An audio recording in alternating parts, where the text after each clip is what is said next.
Sarah Matthews, the deputy press secretary who was just 25 years old when she resigned that night. After I resigned from the Trump administration, I ended up going back to Capitol Hill and was working on Capitol Hill for a Republican there, and kind of had resumed a seemingly normal life. And it wasn't until Alyssa reached out and said, the January 6th committee is interested in talking with you. And obviously I was sympathetic to the cause because I had resigned on January 6th, but it was a largely Democrat committee. And so there was a little bit of apprehension there on my part.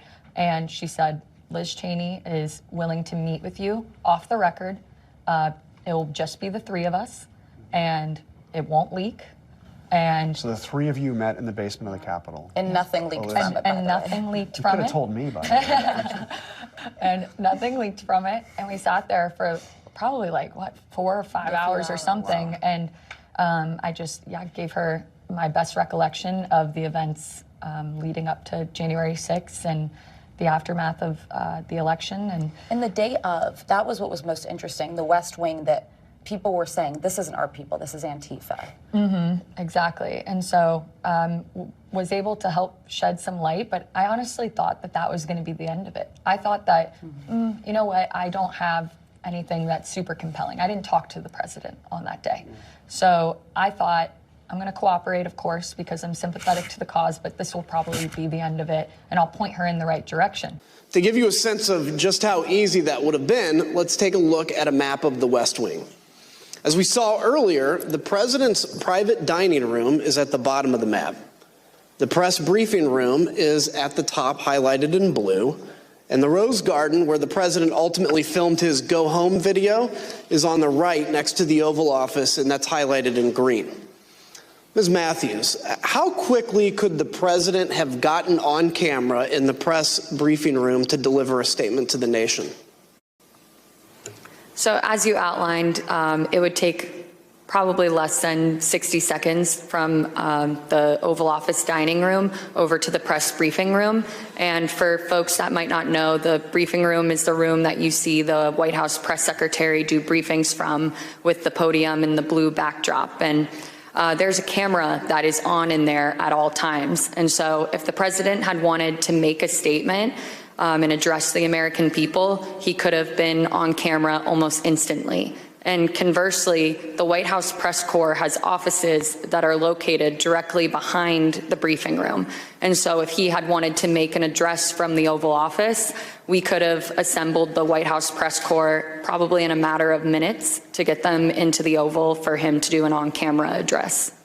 Ms. Matthews, around the same time, you were watching the violence unfold on television and social media with colleagues, including with Ben Williamson, a senior aide to Mark Meadows and the acting director of communications. You told us that before President Trump sent his next tweet at 2:24, Mr. Williamson got up to go see Mr. Meadows, and you got up to go see Kayleigh McEnany. Why did you both do that?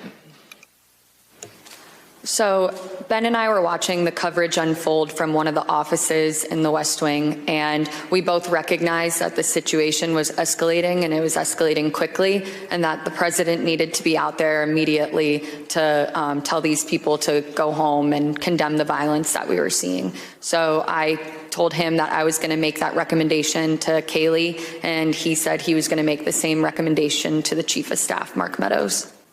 Thank you. And Ms. Matthews, what was your reaction to the president's tweet about Vice President Pence? So it was obvious that the situation at the Capitol was violent and escalating quickly. And so I thought that the tweet about the vice president was the last thing that was needed in that moment. And I remember thinking that this was going to be bad for him to tweet this, because it was essentially him giving the green light to these people, telling them that what they were doing at the steps of the Capitol and entering the Capitol was okay, that they were justified in their anger. And he shouldn't have been doing that. He should have been telling these people to go home and to leave and to condemn the violence that we were seeing. And I'm someone who has worked with him. You know, I worked on the campaign, traveled all around the country, going to countless rallies with him, and I've seen the impact that his words have on his supporters. He they truly latch on to every word and every tweet that he says. And so I think that in that moment, for him to tweet out the message about Mike Pence, it was him pouring gasoline on the fire and making it much worse. Ms. Matthews, what was your reaction to President Trump's message to the mob at 417? I was struck by the fact that he chose to begin the video by pushing the lie that there was a stolen election. And as the video went on, I felt a small sense of relief because he finally told these people to go home. But that was immediately followed up by him saying, "We love you, you're very special." And that was disturbing to me because he didn't distinguish between those that peacefully attended his speech earlier that day and those that we watched cause violence at the Capitol. Instead, he told the people who we had just watched storm our nation's Capitol with the intent on overthrowing our democracy, violently attack police officers, and chant heinous things like "Hang Mike Pence, we love you, you're very special." And as a spokesperson for him, I knew that I would be asked to defend that. And to me, his refusal to act and call off the mob that day and his refusal to condemn the violence was indefensible. And so I knew that I would be resigning that evening. And so I finished out the workday, went home and called my loved ones to tell them of my decision and resigned that evening. And I will tell you, it is especially the young women. Young women who seem instinctively to understand the peril of this moment for our democracy. And young women who know that it will be up to them to save it. Do you think Donald Trump poses a threat to democracy?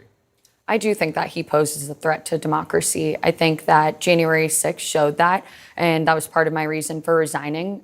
He failed to act that day. He had every opportunity to call off the mob and condemn the violence. We've seen from taped testimony from several of my colleagues that folks were pleading with him to do that, and he didn't ever pick up the phone once. And I think that the January 6th committee has laid that out. But furthermore than just January 6th, he's continued to push the lie that the 2020 election was stolen from him with zero evidence of that. And I think that that does pose a threat to our democracy. Was there anything on that day, January 6, 2021? Was there a specific straw that broke the camel's back, or was it just the accumulation of everything?